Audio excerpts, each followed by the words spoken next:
keep forgetting to record this. Okay. All right. So again, there's not when it comes to Jewish things, there's just really not a lot on it, on a lot on discussions on Jewish. But in the world now, you'll see there's a lot more research, and I'll talk about some of the books that talk about comedy. We're not even going to get into a ton, like even a small amount of what's being talked about, but I'll try to give you overviews of it.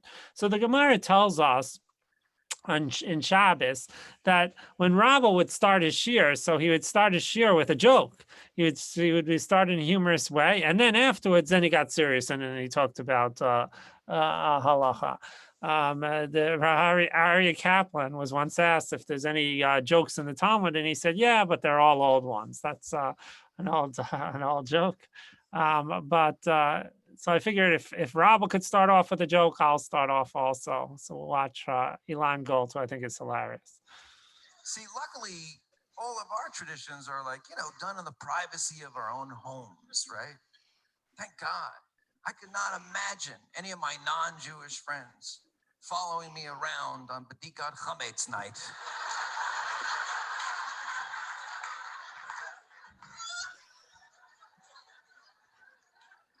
As I strategically place 8 to 10 pieces of bread, and then seconds later go on an extensive search for them.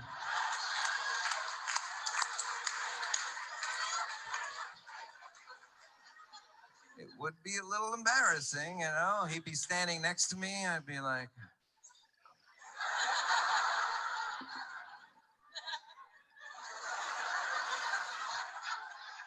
"You see any?" "No, me neither."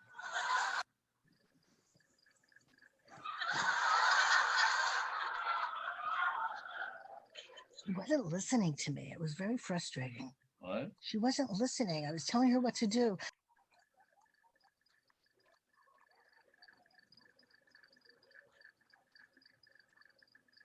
Look, this is amazing. I spotted another one. Yeah, of course you do. You just put it there a minute ago. What are we doing here? This is crazy.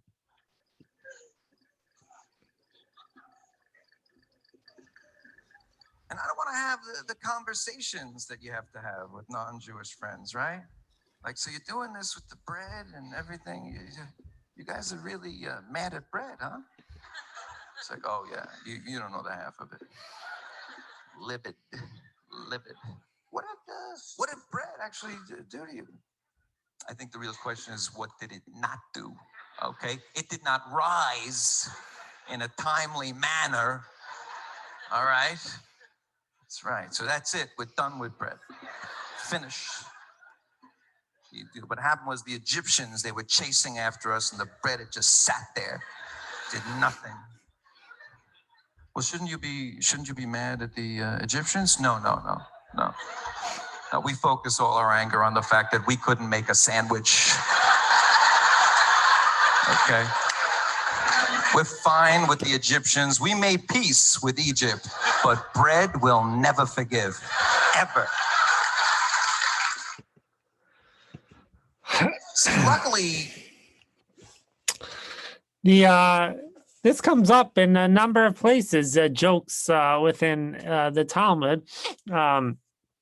The Gemara tells us how important it is that we have a sense of humor. The Gemara tells us that there were two brothers in the shuk, and Eliyahu comes to them and says, they ask who has a share in the world to come, and he goes, well, these two people have a share in the world to come. So he wants to know, what did they do that's so special? So it turns out they're clowns. They're people who make others laugh, and they're able to make peace between people using laughter. And laughter is able to do that. Laughter has that ability to break some tensions. It also could cause tensions as well. It could do both, but it could. Laughter does break the ice for people.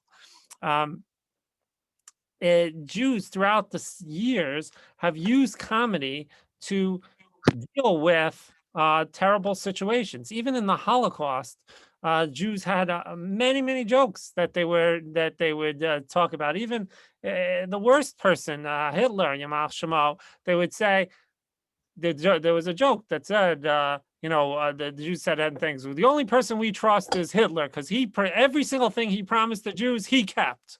Right. So the Jews tried to make light out of the situations that they had. And that's where old Yiddish humor comes from. It comes from, the ability for us to make light against the situations that we had in the world. And one of those type of humor is the way we looked at others, the non-Jews, and we tried to say, okay, we'll look at the good Jewish aspects of this. Here's a joke that brings that to light.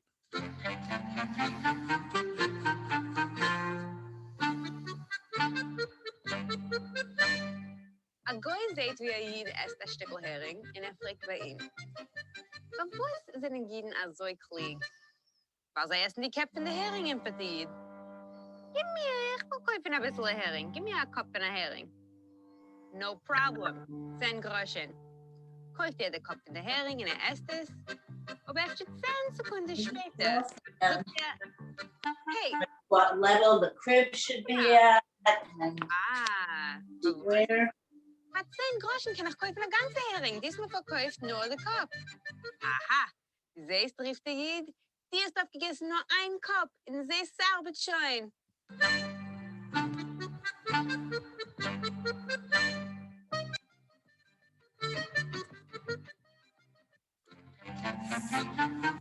We see how Jews tried to use humor against other non-Jews, and how looked at the good aspects of it. But Yiddish humor was always a very important thing.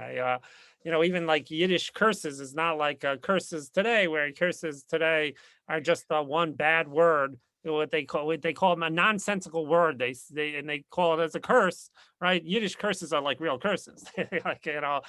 Somebody's they say to somebody, you should lose all your teeth except for one, and it should hurt. So that's the idea of like a Yiddish curse, is to have like a sense of humor to even their colorful language. It's in one study they had Seinfeld said that he doesn't want to ever use curse words, because he said he played the same thing, the same jokes with and without the curse words, and he says that people take bad jokes and they just start cursing because they're not funny, and they just add like vulgar words, and then all of a sudden people laugh. So he says it's not funny. He doesn't think it's the joke, it's just the fact that they're using vulgar words and people like to do that.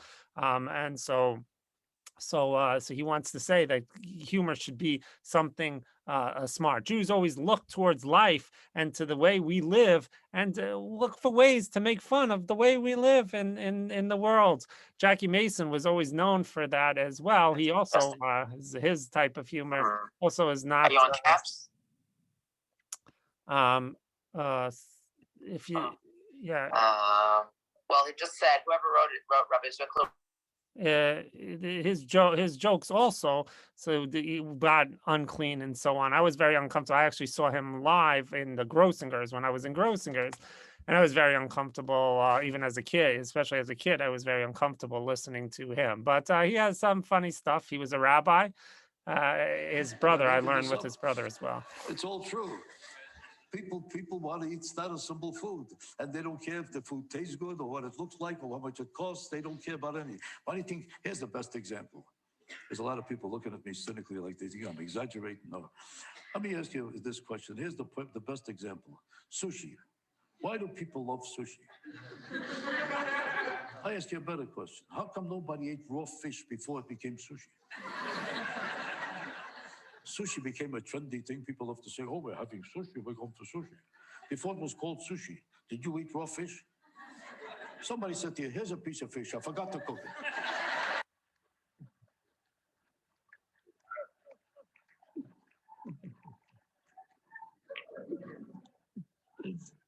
Who ate raw fish before? People say, oh, it's so interesting because they think it was developed by the Japanese. Had nothing to do with the Japanese. It was created by two Jews. Two Jews were sitting around and they were wondering, how can we open a restaurant without a kitchen?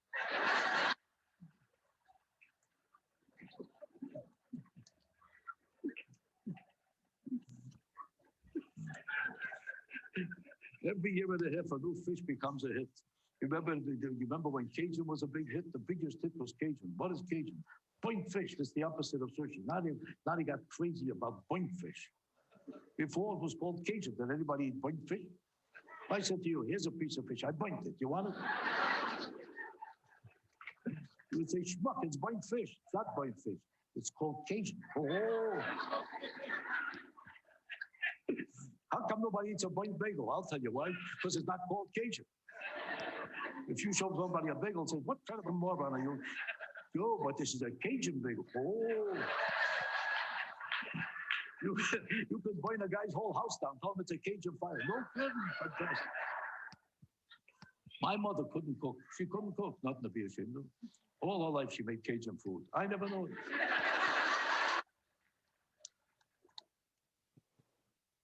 So Jews like to look at the situation that they had in life and be able to make fun of the things and be witty about it. When it comes to what is funny, how do we define funny? So this was a lot of people write about it. And there's a book called Stop Me If You Heard This, History and Philosophy of Jokes. So he goes through the history.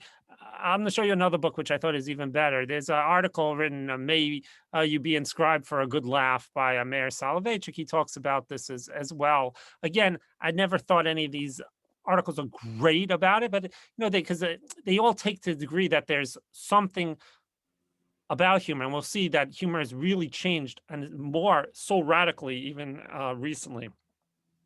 So Plato viewed humor as an idea of superiority, that you laugh at other people's downfalls. So you know, people laugh when they see somebody else trip. They had this Super Bowl commercial once that had a very attractive woman, and she was walking, and all the guys in the bar were like looking at her, and she was walking in slow motion, and then all of a sudden she bangs her head against the wall, and then you know, and then it had the you know, the impression, it kind of like switched you, you know, that you were thinking, oh, you know, they're all falling for this girl, and then she's like a klutz, you know, and she fell, and so you see that somebody else falls, and then everybody starts laughing at them. So it's an idea that we laugh at other people to make them you know, feel superior. Holt doesn't like this. He says that it's not really true. We have jokes, a lot of jokes that have nothing to do with somebody's downfall. So he says, here's like a kid's joke. He says, what does the snail say when riding on the back of a turtle? We, you know, so you know, there's always somebody slower than you. So here, so that's kind of a joke that has nothing to do with somebody's downfall. Kant said the other thing. He said that we look at something that surprises us. It's out of place. We were expecting, well, and then it's something completely out of place. So he writes in this book that the one joke that when they tested out all these different jokes on people, so this was considered like the joke that everybody thought was the funniest one of this, and that really fits into Kant's viewpoint. It says Sherlock Holmes and Dr. Watson were on a camping trip, set up their tent, and they fell asleep. Some hours later, Holmes wakes up at his faithful friend, Watson, look up in the sky and tell me what you see. Watson replied, I see 1,000,000 stars. Watson ponders this for a minute and then continues. Astronomically speaking, it tells me that there are millions of galaxies and potentially billions of planets. Astrologically, it tells me that Saturn is in Leo. Time-wise, it appears to be approximately 3:15. Theologically, it is evident that the Lord is all-powerful and that we're just small and insignificant. Meteorologically, it seems that we have a beautiful day tomorrow. Holmes says, what does it tell you? Holmes sat there for a while, and then he said, Watson, you idiot, it tells me somebody took our tent. So it switches that Holmes was thinking about all this deep stuff, but yet, you know, it's just the basic in life. You miss the obvious. Somebody took our tent. I didn't necessarily tell that with the punchline, but that's also a big deal. That they did a major study on how do you tell jokes. So if you wait too long to tell a joke, so then you can lose it. If you rush it, then it's not as funny. So you have to have the perfect timing for the joke in order for it to spit. And that's what professional comedians do, is they spend hours making sure they get that exact perfect timing in order to have that joke, so people will fall for it. Rav Hirsch really takes this idea as well. He says, he looks at the idea of the two words, of the words schach and schok, that idea of to scream, tza'ak, right? That when somebody scream, where we scream out to God, and schok is the same word of laughter. And he points out that they're two very similar words. So he says that screaming and laughter are both about surprise, that we react to something that we weren't expecting. And we see the same happen with Sarai, and Abraham, that they start to laugh when Hashem says something that just doesn't fit into our view of life. We had a certain view of the world, and this doesn't fit into our view of the world. So therefore, that's why they all of a sudden said, how could Sarah, who's such an older woman, we don't see in the world that such a woman could have a baby, and yet all of a sudden she was able to have a child at such an old age. I love this quote. It says, the most exciting phrase to hear in science, the one that heralds new discoveries, is not eureka, but that's funny. And that's true. Isaac Asimov said this, and that's really a true phrase, that when somebody sees something different, they go, wow, that's funny. That's not the way it's supposed to be. And then you start saying, well, why is that? And that's when science starts to take off. Let's see another Elon Gold. We were slaves, and they say we built the pyramids. We built the pyramids when we were slaves. I believe that that's true. I believe we did build the pyramids. I believe my ancestors were out there. They were told to make some tall buildings, right? And we laid the first row of bricks. We turned to each other, and they were like, we can't keep this up. We're going to die out here. And one guy says, I got an idea. What do you say we make the next row a little smaller?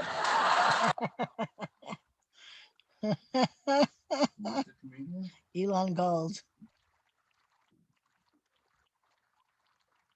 Good idea, Irving. Yes, let's do that.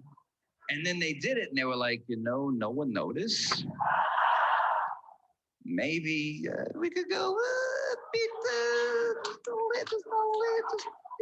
it's gone. Well, eventually they're going to catch on. Don't worry about them. I'll talk to them. Oh, that Irving, he could talk his way out of anything. And sure enough, the Egyptians show up. He's like, What is this? What is that? We asked for this. What is this? Excuse me. Hi, can I have a word, Irving? Come here. I noticed that the tourism industry here in Egypt is schwach. You got nothing to see here, and you think people are going to travel from all over the world just to see a few buildings? I mean, I got a brother-in-law owns 2 buildings, says they're nothing but a headache. But a pyramid, you know what the best part about a pyramid is? No tenants. That's right, you got one dead guy in the basement floods, you think he's gonna complain? The man's wrapped in toilet paper.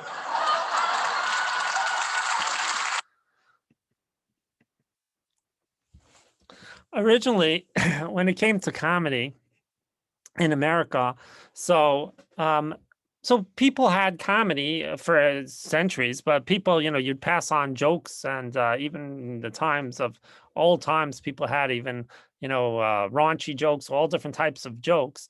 Well, in America, there became a certain sense of sophistication jokes. So you had the Washington Post Saturday morning, the Saturday Morning Post. So you had a sense that they felt they were very sophisticated. Here you have a lot of the covers were very funny, sophisticated types of jokes as well. That brought in the 30s the sense of what's called corny jokes. Where did the idea of corny jokes came from? So here it says that corny jokes came around 1930 with the Saturday Morning Post, because where they wanted to say there's a difference between our humor, the sophisticated humor, and those slapstick, cornball humor that the people in the fields would use, corn from the cornfields. So they called them the hicks, who would have that type of a humor. The Gemara itself has some sophisticated humor. Here, the Gemara in Pesachim, where all this on Pesach, I tried to put Pesach stuff in, but Pesach and Purim. So Pesach, so Amar Rava. So the Rava is, the Gemara talks about this case where the Chulda takes the Chulda is a weasel, and a weasel comes and takes the bread and moves the bread from one house to the other house. So the Gemara talks about what happens if you go and you check this house, then maybe the Chulda is going to bring it to that house, and then it'll bring it back to this house. So it says the Chulda is so smart. So it says V'chi Chulda Neviyahi, is this weasel a Neviah? So this takes, you have to be sophisticated to get the joke. This is a joke in the Talmud. So what's the joke that Rav is saying? The joke is that Chulda is the name of a Neviah. There were 7 prophetesses, and one of them was named Chulda. So he's making a joke off that. He's saying, the Chulda, the weasel, is a Neviah. So you need a kind of sophistication. You need to know some background knowledge. Now, every joke, so that's why jokes that could be funny in one generation will not be funny necessarily in another generation. Because if you read a book, old history books, and they could be talking about something, and people at that time might think it really funny because they understand the background knowledge, they lived it, and we who are not involved in it, we don't know that, that this person was an idiot. Everybody of the town knew that this king was an idiot. And so then when they tell a joke about him that he's an idiot, but for us, we may not know that. So, years later. So the joke's not on us. So there's a certain sophistication to that type of humor. As time moved on, so in America, things became a little bit outrageous. I never knew, this is an amazing story. Muhammad Ali is considered one of the most outrageous people, right? He was an outrageous boxer who really made a play on every single thing. Where did he learn? How did he know that? How did he know that that was successful? And that's being the more outrageous started to become very important in America. This is a whole thing in the idea of comedy. How did he get that? So let's see how Muhammad Ali learned. He wasn't that great a talker till he met Gorgeous George in Las Vegas. I saw a wrestler once named Gorgeous George, and the place was jam-packed with people. Cars was lined up for miles. They hated Gorgeous George. They wanted him to beat, but they paid $100 for a ringside seat. So Gorgeous George walked out with his pretty silver hair, and he was walking so proud. And people was throwing popcorn at him. He said, you bums. He was hollering at the fans. I don't care nothing about you. And like, I can't lose. If I lose, I'll cut all my blonde locks in the ring. Look at my beautiful blonde hair. If he mess up this hair, I'll kill him. I'll annihilate the bum. I can't lose. I'm the greatest. So I got this from Gorgeous George. I said, this is a good idea. Look, he's getting rich. So I start talking. I am the greatest. I cannot be beat. I'm too pretty to be a fighter. So you see how Muhammad Ali saw from Gorgeous George, the wrestler, how just being outrageous, people would spend $100 a ticket to go see outrageous. People wanted outrageous stuff. They wanted more humor. They wanted more craziness in their life. And so then it became, the more outrageous you were, the more attractive. And look at Muhammad Ali. He became known as the greatest, greatest known boxer. I think if you ask anybody, name a boxer, the first person they would say is Muhammad Ali. Why? Because he was outrageous, right? And outrageous started to take on a life of its own. As comedy moved, it started to switch. So that's why, like, what I'm trying to show is that comedy never was like just one thing. Like when you look at a lot of these books, they talk about comedy within. This is Plato is comedy's one way or comedy's another way. But as time goes, as there was more and more comedy, and you had more mediums to send out comedy, so then comedy started to change, and people were looking at comedy in different ways. This Andy Kaufman changed another idea of comedy. I'll show you a clip. This isn't the original clip. This is actually from a movie of it. I never saw the movie, but I was actually looking for the clip because I know about it. It's a famous Andy Kaufman Mighty Mouse trip. But the reason why it became famous is because it changed the idea of comedy, of being silly for no reason, of just being silly. Welcome back to Saturday Night Live, and now as a special treat on our first show, musical guest Andy Kaufman.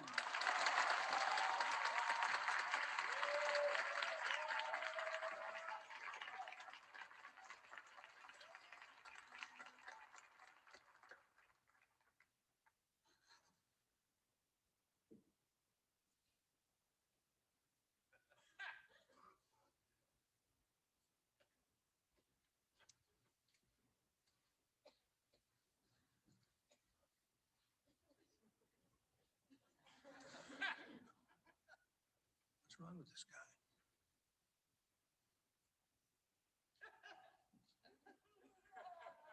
This is dead air.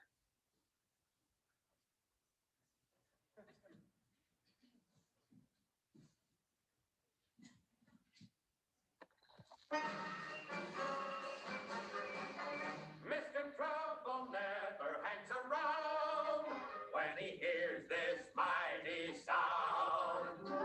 Here I come to save the day. That means the mighty mouse is on the way. Yes, so when there is a wrong to right, Mighty Mouse will join the fight. On the sea or on the land, he gets the situation well in hand. So though we are in danger, we never despair, 'cause we know that where there's danger, he is there. He is there on the land, on the sea, in the air. We're not worried at all. We're just listening for his call. Here I come to save the day.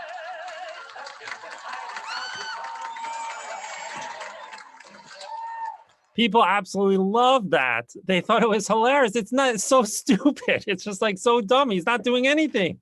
He's just not doing anything. But yet it became so popular. So it became an idea of being silly just for silly sake.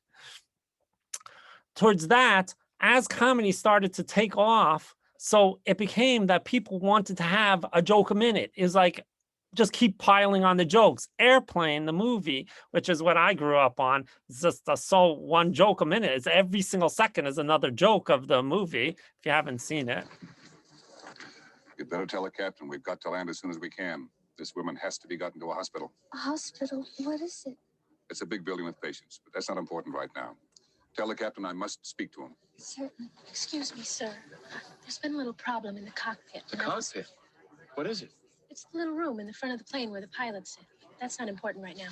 You see, the first officer is ill, and the captain needs someone to help him with the radio. So the comedy, it became everything was comedy. Everything was comedy. It had to be every joke, and they took apart every little idea. How Airplane was hilarious. It was a hilarious thing just by making fun of every little thing. Soon it became where it was just such a rapid fire of comedy. Like you had people like Robin Williams. And people say to me, they said Jesus wasn't Jewish. I said, of course he was Jewish. 30 years old, single, living at home with his parents. Come on. Working in his father's business. His mother thought he was God's gift. He's Jewish. Give it up. It's an old tradition. And if he was Jewish and many of his disciples were Jewish, for the Last Supper, would they not have gone out for Chinese? I think so. Welcome to Yahweh. Hold on. One moment. No service, no sandal. Okay, you come in now. Hold on. You're at 12. All I got is 2 tables of 6 right now. They're not together. Wait a minute. Hold on. I got one big table by the window, but you all have to face this way. Hold on.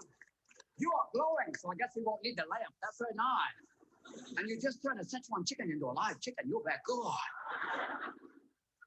And it said that night that Jesus turned to his disciples and said, one of you shall betray me. And Peter said, is it me, Jesus? And Jesus said, no, it is not you, Peter. And Simon said, is it me, Jesus? And Jesus turned to Simon and said, no, it is not you, Simon. And Judas said, is it me, Jesus? And Jesus turned and went, is it me, Jesus?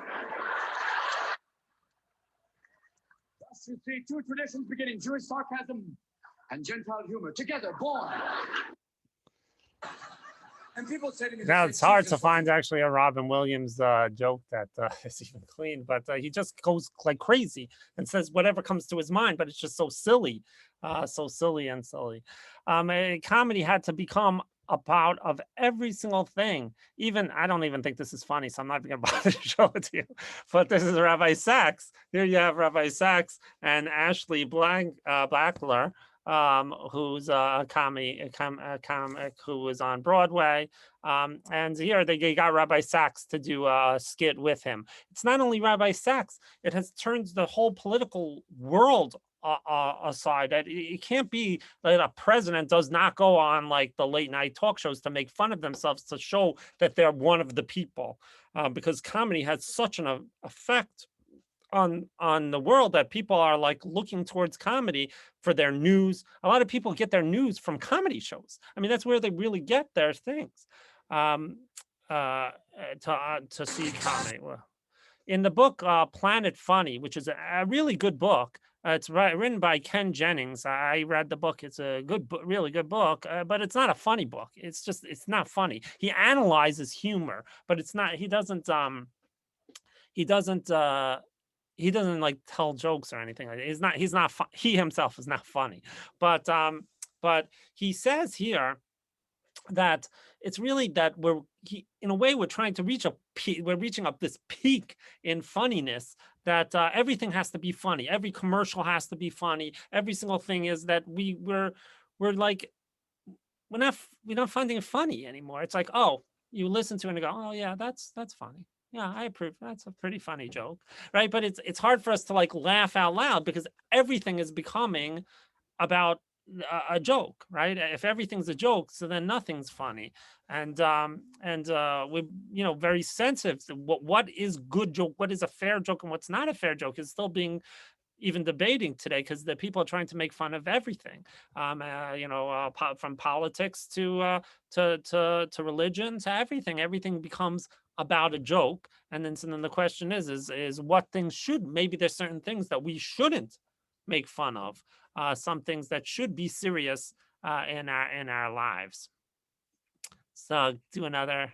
Judaism is the only religion that has a prayer for almost dying.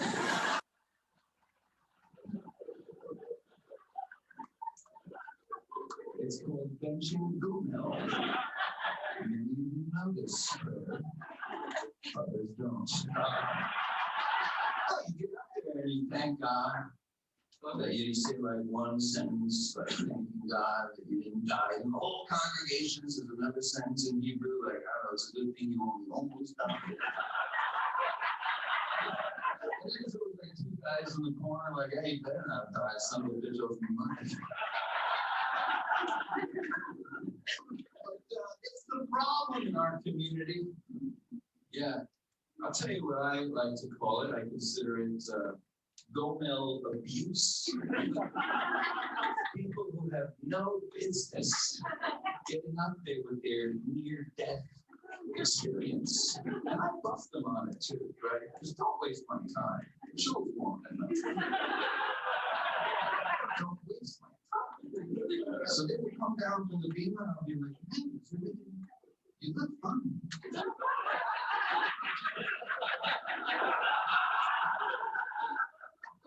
We're fine now. But we took a cruise. We were in the middle of the ocean for days. Anything could have happened. Baruch Hashem.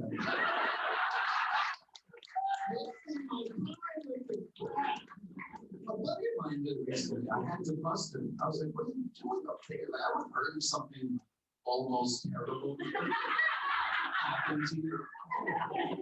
He said, oh, dude, you don't even know. I see up from Mexico. Yeah. I was like, I could have been doing that too.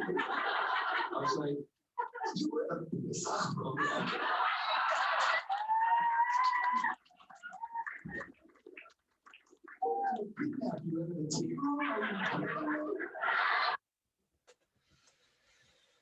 Yeah. So we could even make fun of our own situations, our own religion, and it's fun for us. And so the question really comes up on what type of things should we consider humorous, and what types of things should we consider that we shouldn't make fun of. Maybe there should be things that are serious. And with I think every single Super Bowl commercial, I mean, I really didn't watch the Super Bowl. It wasn't much of a game anyway, but every like commercial's funny. Again, everybody makes fun of the political figures today, and maybe there's things that shouldn't be such comedy. But again, Jews always use comedy as Misha Nichnas Adar. So we have times that we have serious times like Tisha B'Av, where we take things seriously, and we have times where we look for comedy and ways of kind of letting go and seeing the humor in our world and in our existence. I'm going to end off with this speech. This is Larry King. He just passed away. This is a speech he gave this is hilarious. This is a speech he gave at a graduation. It was, I think, my brother's graduation, but he gave it again, gave the same speech. I'll skip to it, but what I thought was really fun, I had a picking which comedy stuff. I had a lot of stuff to use. I was thinking, but this is like a comedy in real life, just looking at our lives, looking at our real life and seeing stories and telling our own stories and being able to hear the story and hearing how funny that this life, our own lives could be. So I'll put on Larry King. It's a little bit long, but it's well worth it. San Diego, that you would have said to yourself when you were 14 or 15, I will never get out of junior high school. But here you are. Well, I would have bet that I would never have gotten out of junior high school. This is what happened one day. One day we were in, I don't know how it works in San Diego, in New York City where I went to school, junior high school was 7th, 8th, and 9th, and then high school, 10th, 11th, and 12th. Is that the way they do it here? No? You have middle school here, you go to 8th, and then high school is 4 years? Oh, thank you, ma'am. You'll go far. Quick action, nice record. All right. We were in junior high school, went through 9th grade, and high school was far away. That's all important to this story. We were in 9B4. This was October. We graduated in June. We were 9B4. They spaced it then differently. 9B1 were A students. 9B2 was B students. 9B3 was C students. We were 9B4, meaning we're not sure. 9B5 were Neanderthals. One guy in 9B5 loved me because I removed a thorn from his paw. Anyway, one day, the story you're about to hear is true, and you never have bet that any of the people involved would be successful. And I hope it encourages you to face failure, face dumb things, and still go on. Myself, Larry Zeiger, soon to be Larry King, Herbie Cohen, who wrote You Can Negotiate Anything, who went on to become what Playboy magazine called the world's greatest negotiator, whose daughter attended law school here at San Diego, and Brazi Abati, who would later go on to be a brain surgeon in Buffalo, New York. Larry, Herbie, and Brazi, broadcaster, negotiator, brain surgeon. We're all 14 years old. We're all in 9B4. And one day, Gil Mermelstein did not come to class. His name was Gil Mermelstein, but we called him Mappo because he had head like a mop. Just looked like a mop. His nickname was Mappo. So we go to Mappo's house. The shades are all drawn. There's a young man sitting in the front of the house looking forlorn. We ask him, what's the matter? He says, well, Mapo got tuberculosis. And he and his mother and father have moved to Tucson, Arizona, where they're going to try to cure him. It's going to take at least a year. I am his only living relative. I'm his cousin. I live in New Jersey. So I'm here to wait till tomorrow to go over to school to tell him that Mapo would not be coming back. You can't leave a kid back because of illness. So Mapo would automatically go on to high school and he would never see Bensonhurst Junior High School again. He went back up, get ready to go to school next day and then go back to New Jersey. Now get this. Me and Herbie and Brazzi are walking down the street and Herbie says, I have a brilliant idea to make money. We'll tell him Mapo died. We'll tell him he died. We'll raise money for flowers and candy and stuff. We'll go to the Nathans. We'll eat hot dogs. We'll go to movies. Yeah, but what happens next year? It'll be forgotten. It'll be forgotten. Don't worry. He'll be in a high school 10 miles away. They'll make a joke about it. All right. So we go into class, walk to the teacher. We said, we went to Mapo's house. He's dead. The teacher calls the office. The office calls Mapo's house.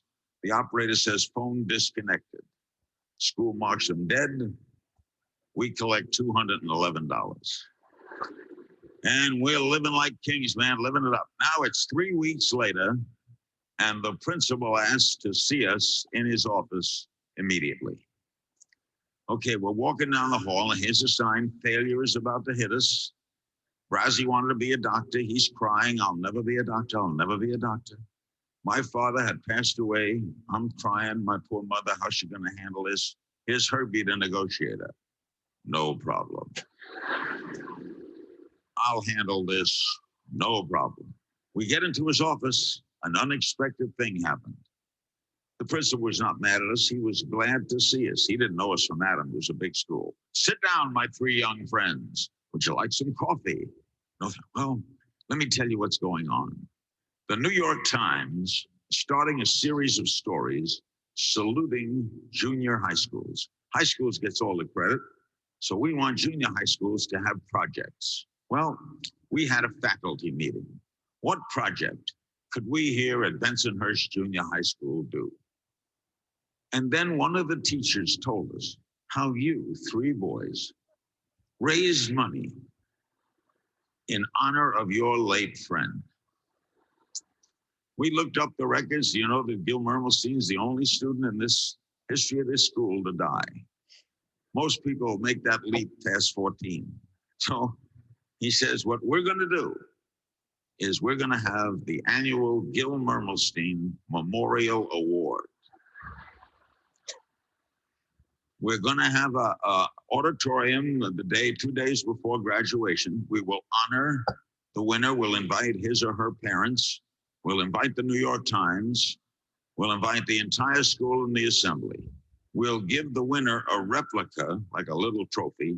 And then in the hallway, we'll build a giant thing where every year we'll add the name of the next Gil Mermelstein Memorial Award winner. And we'd like the 3 of you to sit on stage in honor of your late friend. Congratulations and thank you. All right, we should have told them.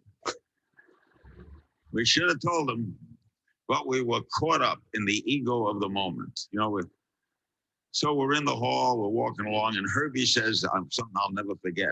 He says, you know, someday it will kick in. Someday Mapo will die. That's the way Herbie thought. There will be a Gil Mermelstein winner, right? Only not this year. Now, okay, folks, we're on the stage. It's the day of the Gil Mermelstein. Now, remember, we are so, imagine the mixed emotions. We're sitting up there. We know Gil's alive. This whole place thinks he's dead. The winner of the award is getting his award. The principal is speaking. The New York Times is there with a photographer. Me and Bernie, me and Herbie and Braziabati were all sitting on the stage and on brand new suits. And that day, that goddamn day, Mappo came back to school.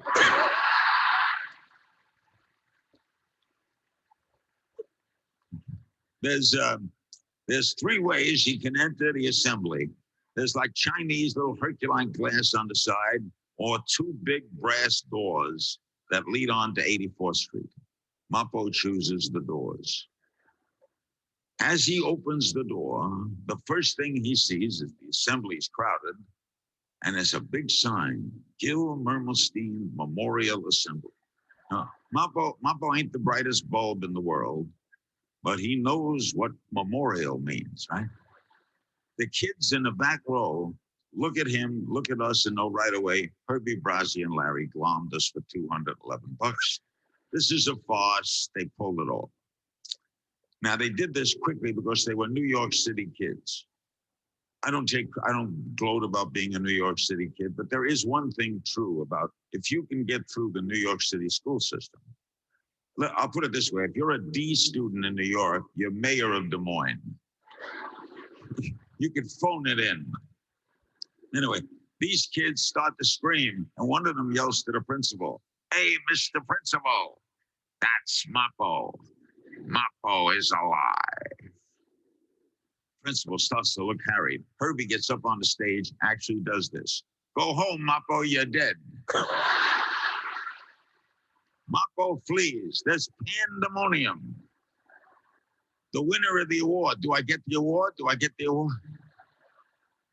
The principal looks at the three of us. Veins are bursting out of his neck. "Report to my office now." Immediately storms off. All right, now we're walking down the hall. Now Brazzi's a mess of tears. I'm crying. The New York Times guy is behind us. You faked the death? One. And this was written in the New Yorker magazine, by the way, this whole story. Herbie says, "I'll handle it." "You're going to handle us? You're going to get us out of this one?" He says, "Just watch." We go inside. I've never seen an angrier man in my life than that principal. "The three of you are suspended from school for life. Go down to your lockers, empty your lockers. You're not going to graduate. Go home. I'm going to recommend Rikers Island. I'm going to recommend that you chop rocks till you're 18 years old, and then possibly a longer prison term, because you have embarrassed me. You have disgraced me." And Herbie said, "You're making a big mistake. Big mistake. When a kid is suspended in New York City, there's an automatic meeting before the school board, and we'll be suspended. We'll be suspended because we did a stupid thing. But someone on the school board is going to say to you, 'Mr. Principal, 3 dumb little kids go into class one day, tell you somebody died, you make one phone call, the operator says deceased, you record him as dead, and then create an assembly and honor him with an award to be given out every year.' Let me tell you this, we'll be suspended. You'll never be principal again in the city of New York. Why don't we just forget the whole thing?"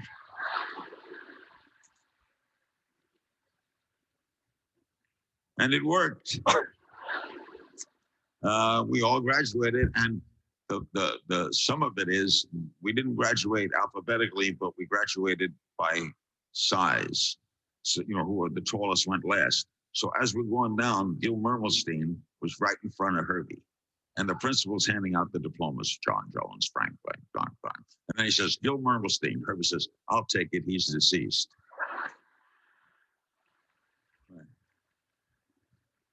Now, the parable of that story is you can fail, you can look stupid, you can look dumb things. Nobody in that school that day would have said, those 3 guys are going to become Larry King and be seen all over the world. That guy is going to become a noted brain surgeon. And the other guy is going to write books and be the world's most famous and best negotiator. All that happened because we never gave up. We were able to overcome our misfortunes. Yeah, so that's the story. But that's really about comedy. Really, comedy is it's a big part of life. It's an important part of life. It's looking at our lives and being able to look back and see the funny aspects of it. That's what we do during Purim.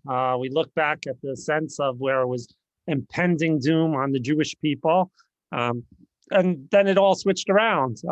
They say, we last year maybe we said nahafol food too much, switch it around too much, because the whole world became switched around after this. Now we're asking to switch back. We want to actually go back.